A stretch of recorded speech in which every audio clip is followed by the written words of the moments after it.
everybody, and welcome to Uncle Phil's podcast. I'm Uncle Phil, and today we have John. Say hi. It's my nephew, John, now. Hey. Future nephew. It's 8:30 at night, by the way. You said good afternoon, 8:30 Well, at night. I've been doing this all day long. Have you? Yeah, the equipment has been having me major problems. You can't even imagine. I tried another laptop. I had feedback. It was terrible. Well, I have 3 points that I want to make before we even start anything. One, I still can't get over that you ripped off your son and your nieces and your own podcast song and just sped it up and threw a couple of hey in there, but it's exactly the same song, which is quite ridiculous. The second thing is I had one contingency for coming on this podcast, and it was that you had everything set up and ready to go, and it wasn't. And 3, you got to stop being a cheap bastard and just buy the right equipment. Yeah, I'm going to have to break down. I did win some money on the Caesars app, so I have some extra money now. I can go out and I can get another laptop. Yeah, you gamble. You're a big gambler now. I want some money. That's enough and stuff. We're going to have a guy, Chris, call in eventually, but he's putting the kids to bed Who's Chris? right now. He's a friend of mine. I work with him. Very knowledgeable guy. He's on other podcasts right now, so he is a podcast He's person. a big podcast guy. Yeah, so we'll get him in. But what else are we going to talk about here now? I had some topics here today. What are your topics? Well, the football lawsuit that's going on, the Super Bowl predictions, Okay. the baseball lockout, moves that all the New York teams need to make. Those are some items I want to talk about. Go ahead. Start it off. What's your? Let's do baseball lockout. I want to speak my mind on the baseball lockout. Hey, Chris. Hey, what's going on, man? All right, we just started up right now. We're going to talk about the baseball lockout first, so I'm glad you called in. Chris, say hi to John and to the fans.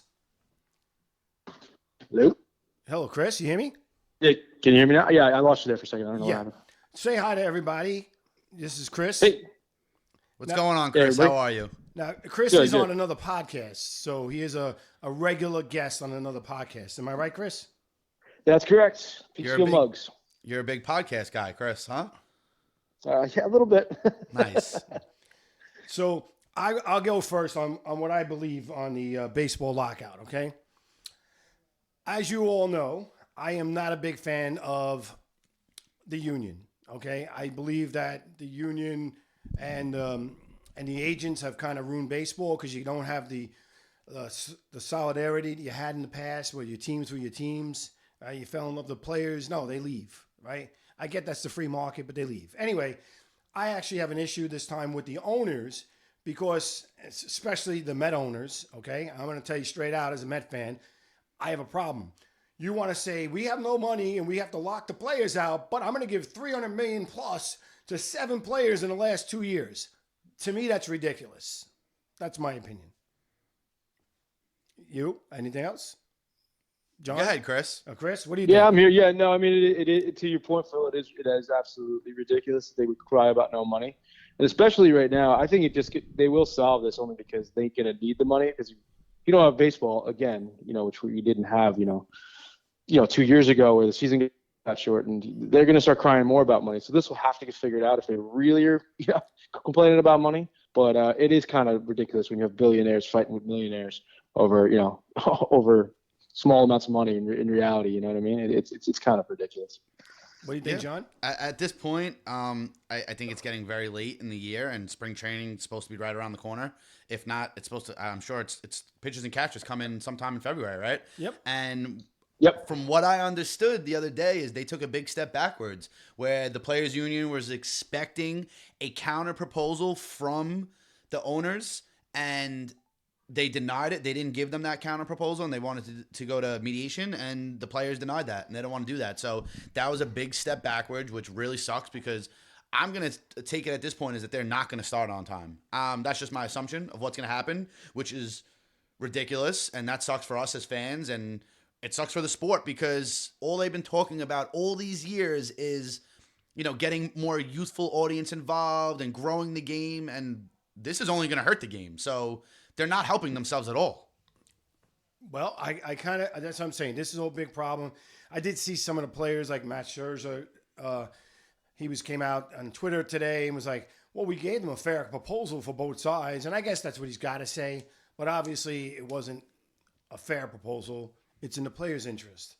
So what I read is the proposal that was out there. It seemed, I mean, as an outsider looking in, it seems like a pretty fair, or at least a reasonable ask, right? They want them to stop with the service time manipulation of the young players. They want to increase the pay for the younger players. I mean, all the stuff that they seem to be asking and wanting is pretty reasonable in my eyes. I just feel that I want a cap. All right, I want a cap. You can't have grow up. owners like Grow up. You can't have owners like Steve Cohen going out and going to have $300 million right now. And I know my Met fans are going to be yelling at me like it's not your money, but those are closeted Yankee fans. That's what they are. Is Chris And a Met fan? No. Hey, he's a hey, Yankee hey, fan. hey. Oh, hey, good. hey. You're a good guy, Chris. Okay, I knew I liked you already. Not like Uncle Phil. No, I mean seriously, I think it's just a joke. Yeah. What's up, Chris? You go ahead. No, you guys said what said is right. I mean, it is a joke. Again, I do think it gets solved. I do think the season starts a little bit late, but again, they're going to get it done. It's just a matter of how and when. But it does kind of stink for the fans. And I like the point about trying to bring a younger audience in. Yeah, all you're doing is killing your audience, young or old here. They're not doing what they keep talking about. They need youth in this game. They need the young to watch it, and they don't. And if you lock the players out and you don't have the season start on time, it's gonna be a huge detriment to the fan bases. It sucks. Absolutely. Me just thinking about it myself, I'm thinking about how long this is going to go on for, because there's no spring training, and then do they need to go into a little spring training when the deal gets reached, depending on how late? Injuries. I mean, pitchers Exactly. get hurt. Injuries. Yeah. So Oh, that yeah. makes me think of like the COVID season, like that. I mean, thinking back to that Yeah. when there was 60 games, that sucked. That sucked, 60 games. I mean, I don't want anything like that again, and that'll be just another year, kind of lost in my eyes. So it's disappointing as a fan, which, like you said, they're killing their audience, they're killing their viewers, they're killing their fanship. Nobody wants to deal with this. Get a deal done, make it work for both sides, which we all know they can do, and go and move on and get over this, because it's going on too long. All right. Yeah, So and there's no Mark McGuire and Sammy Sosa to save the game again, unless they're gonna let just steroids run rampant again. I mean, that's really the only thing that brought it back after the strike in '94 or whatever. right. And now those that's not players happening are again. criticized. Yeah. Right. Right. Yeah. By me, by the way. But Yeah. I am one. Anyway, so let's say we get this resolved, right? They come There's a to lot some of free type agents that need to be signed. Exactly. What do you think the Mets and the Yankees should do? John, why don't you go first? The Mets should it doesn't matter what they do, because they're the Mets. And honestly, having a lot of Met fan friends and Yankee fan friends, obviously this is stuff we talk about all the time. We were actually saying how funny it would be if the season got really cut short or even canceled, if this got really crazy, because it was actually so far a good off season for the Mets, and Met fans are super excited, as they always are. But this season they did do a better job than past seasons so far on paper. Obviously things pan out differently. It would just be funny for the Mets to just get, sorry, season's canceled. You're gonna have to wait another year for Max Scherzer when he's 47 instead of 46 to throw for you guys. So that would be pretty funny. But I saw a report today that Carlos Correa is going to the Cubs or the Yankees. That's what a report that came out today. And as a Yankee fan, I don't know about you, Chris, but that doesn't excite me. I don't want to pay Carlos not at Correa all. $350 million. I don't care for him, obviously, because of the Astro stuff. And because I just think that there's other players to fill the position for cheaper that will do just as good of a job. So Yeah, I think Charlie Correa is a crybaby. I never liked him, regardless of the scandal stuff. I never really liked him. He got injured a lot. I think last year he was healthy, but in general, he's gotten hurt over his career. He's a crybaby. I want nothing to do with him. I don't want to spend $300 million on that guy. yeah, Not- I agree. not Especially at all. we got some stud shortstops in the minors. Obviously, that doesn't we do. always pan out. But I don't think it's necessary to take a shot and give someone a long $300 million contract, especially one that's going to be hated by the fans. Obviously, he could be won over easily. I mean, he can win the fans over easily. That's just how it works as a Yankee. Yeah, but fickle Yankee fans, I know. yeah, fickle Yankee. You guys don't even have anything to be a fan of. Well, today I read a report that the Yankees might be interested in Freddie Freeman. Well, no, they are. They've Right. been interested in Freddie Freeman. So- I would love to get Freddie Freeman. That's a different love. story. But I mean, you Freddie don't really Freeman need a is first great player. baseman, but okay. It's once again it's your mentality of having an all-star at every position. we don't, but I we get do. I get it, but We don't, but we do. It's not the major need, but it's definitely it would fill a need of a lefty hitting first baseman. Yes. It would make the team better. okay. As a Met fan, I think we need more pitching. Okay, I'm not a huge fan of what we've done in the offseason. We've improved the team, but I'm not a huge fan of what we've done so far. And in the last podcast, You're like the first Met fan to say that. In the last podcast, I actually compared this to the 1993 team, which was the worst team that money can buy. There's a book about it and everything. And I'm going to get to something about that. But I think we need more pitching. Okay? That's my one. Now, watch this. This is pretty interesting. I'll say, though, everyone needs more pitching. I think that's just baseball now. In 1992, the Mets did not have a Hall of Fame manager. They had Jeff Torberg. The team had won 77 games, costing Bud Howson his job, and then Mike Hubbage. The Mets went on a shopping spree that offseason, trading for Brett Saberhagen, former Cy Young and World Series champion, signing Eddie Murray, Willie Randolph, and Bobby Bonilla. Okay? Oh, Bobby. And it became the worst team that money can buy. So, That you're still paying for today. yeah, that's right. In 2022, coming up, right? The Mets last year won 77 games. Okay? They lost, Luis Rojas lost a job. They went on a shopping spree. They signed Mark Canha, Eduardo Escobar, and Starling Marte, and notably, 3-time Cy Young Award winner and a World Series champ, Max Scherzer. Very eerily sounds like the 93 team to me.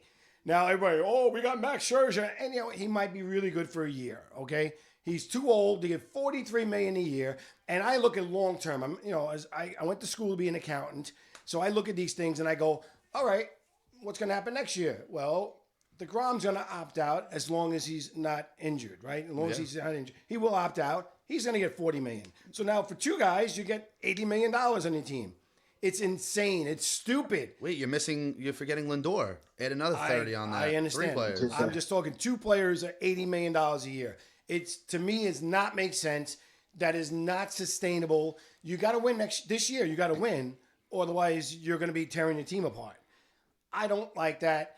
I actually also made a big deal on an Instagram Live when the New Jersey Nets got Harden. I was like, you mortgage your future for this guy, and what's happening? Now they're thinking of trading him, and they're not going to win. So it was a bad trade. The same thing. I'm smart. These GMs are not. That's how I look at it. All right. Let's move on. I want to talk about, what do you think of what's going on with Brian Flores? Okay. Chris, why don't you go first? We're going in order. Oh, it's the Flores situation. Yeah, this is crazy. I mean, some of the stories are just kind of ridiculous. If any of it is true, I mean, it's bad. It's bad luck for the NFL. But I mean, he's definitely capsizing his career for a little while to try to get a job, because he's going to be a little bit toxic there for a little while. Phil, I think we talked on a podcast that we talked the other day about this. And, the only place I could see him ending up maybe is the Patriots with all this stuff. But he's kind of out at Belichick now too. So I don't know if that's possible. So it's pretty nuts. It's a bad look for the NFL, but I think he's taking some of it a little too far. Who knows? You can't base the fact that the Giants didn't hire you and Belichick sent a text message that this was some sort of racial thing to me. I mean, could it have been? I guess, but I mean, he just made a mistake. He doesn't work for the Giants. You know what I mean? Exactly. He doesn't know for sure. He might have some inside info. I know plenty of people that have inside info. That doesn't mean it's always right, So, I don't know. That's a little bit of a stretch for me. The stuff that went on in Miami, if that's actually true, if he was, being told and going to be paid extra money to lose games, that's bad. That's really bad.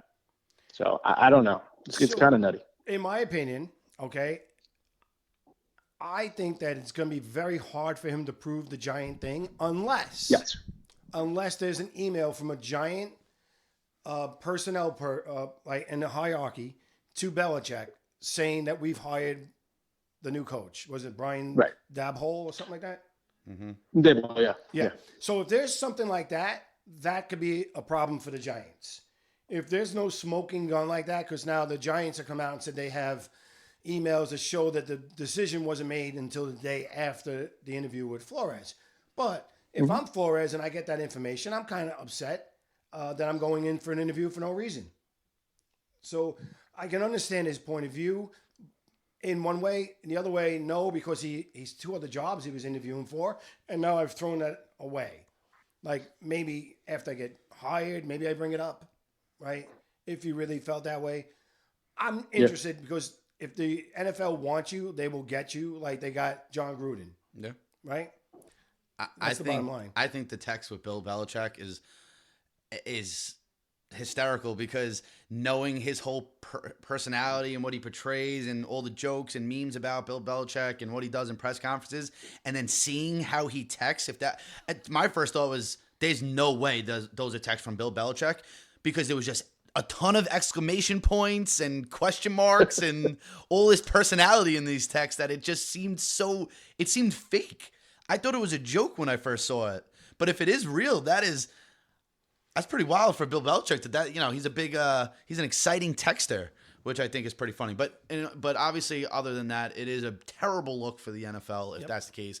It just seems like there's always scandal surrounding the NFL and Goodell and all. There's always something going on. They're very good at covering things up. They're very good at burying things, but it also blows up in their face a lot. So, I mean, it's definitely a bad look. What I saw what the Giants said, it seemed to make a lot of sense what they were saying, and I don't know how it could be true what Brian Flores is saying, because it seems to be that they had just a Zoom meeting with Daboll, who they wound up hiring, and they said that there's no way we could have made, like, the first one was like a 20-minute Zoom meeting, the first call with him.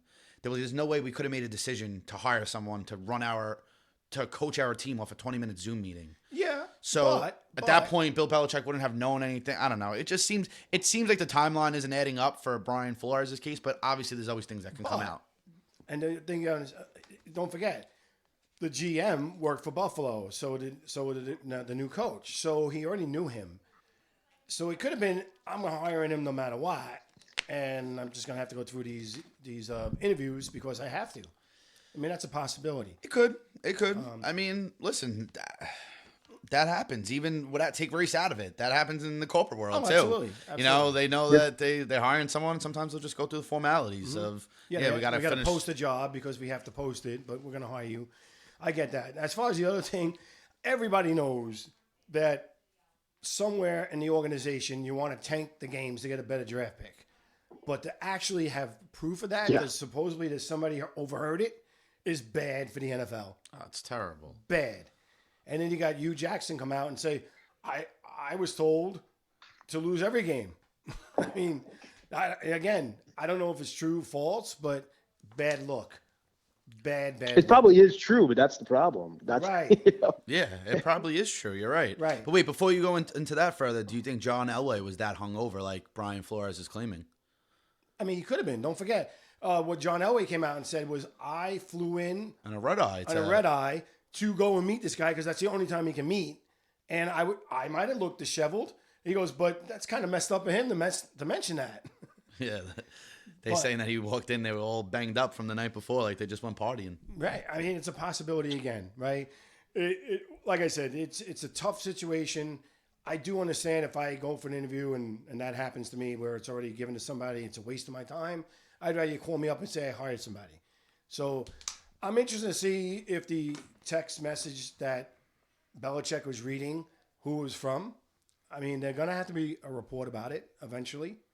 And I'm just curious of what actually happened here. Anyway, that's what I got. Yeah. All right. Let's go into the Super Bowl predictions. All right. I don't know if you thought that these two teams are going to be here. I didn't. I'm happy they are. But I am happy they are. I actually think the Rams are going to win. I think the Bengals are going to run out of gas, even though I would love for the Bengals to win. Yeah, I somewhat agree. I think the Rams are the better team. I think the Rams are a bad matchup for the Bengals. I think the Bengals don't have the greatest O-line, and the Rams got a great pass rush. But I'm all aboard the Joe Burrow train. I love Joe Burrow. I love that team. That's a great team, the Bengals. So, I mean, it doesn't always matter. The best team doesn't always win. So, yeah, I think logically the Rams, but I'm aboard the Bengals. I want the Bengals to win. What do you think, Chris? Yeah, I feel the exact same way as you two. Like in my heart, I want Joe Burrow to win. It would be a great story. Also, just coming off, the knee injury last year. Nobody thought that team was going to do much and all that. They made the playoffs and they just keep going and keep rolling. That would be great. The matchup is terrible. The O line is atrocious. What do you get in that first game? He got sacked like 9 times. Like that's bad. Yep. So that doesn't bode well for him. But the one thing, he just kept winning though. Despite all that, he just kept winning. So I really, really hope that they can pull that out. I think it'd be cool for Bengals fans and stuff like that too. It's a team that hasn't really done much for a long time. So it would be pretty cool for them to win. Happy for Boomer Esiason. Yeah. Well, I heard For sure. they kind of did Boomer Esiason not right by. They didn't include him on the AFC Championship celebrations. I heard there was a little friction there. Oh, no way. Interesting. Yeah. Which it's kind of messed up because, when you think of the last good Bengals team and it's Boomer Esiason and he was the quarterback and he was the guy. Yeah. So apparently, and he was right there in studio and they didn't, or wherever, he does the games or whatever game it was, and they didn't include him. And I heard there was a little friction there. Well, Interesting. I do have a parlay. I have the over and the Rams. So we'll see how that goes. I wouldn't be shocked.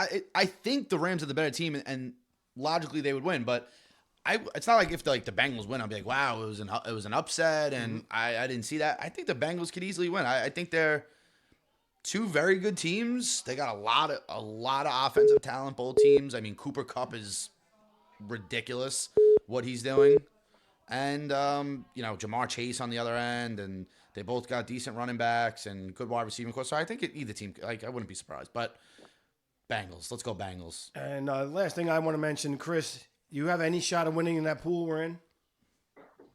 I don't think so, but you never know. I mean, I'm in maybe 20-something place, somewhere around there. I'm behind you. Maybe so 30. It doesn't look good for me. Yeah, I don't think I have a really good shot. I mean, I got a couple guys left. I have Burrow as my quarterback.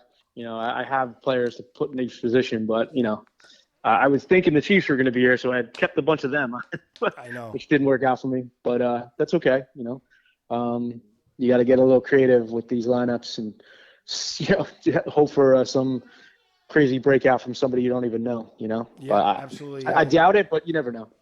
I think Gary might win something, but we'll see what happens. I'm not going to go into my favorite TikTokers today. Please don't. I'm just I did that on the other podcast just to say congratulations, Diane. Kathy has her TikTok back. So I just say Good Kathy job, Quad Aunt 1, Kathy. 2, 3. Congrats on the TikTok. I have nothing else today. John, you have anything? I mean, I'm glad so far this has worked out because, Chris, the last time Uncle Phil had me on the podcast, we tried 4 straight times and it wasn't working. We'd get through the first 10 minutes and it would stop. So my one contingency to come back on was to make sure it works. So far, so good, but Well, we're not looking see. at the thing. So. exactly, we're not looking at the computer, so it could have not worked this entire time. Hopefully. Chris, any topics you'd like to discuss? No, nothing really. Again, thanks for having me on, guys. I appreciate it. It was fun to do this with you guys. I mean, the next big thing in the football, besides after the Super Bowl, will be the draft picks. The Giants and Jets both have 2 big draft picks. So I'm looking forward to the draft, to be honest with you. But that's it. Yeah. Anyway, guys, thank you very much for coming on. And I'd like to say this is episode number 2 and many more to come. Thanks a lot. All right. Hey. Easy. Chris, you missed my intro, but I don't know how to put the song back on now. So, and my producers all left to go talk outside. He stole his son's song and just sped it up so he can use it. Nice. All right, Chris, I'll talk to you tomorrow.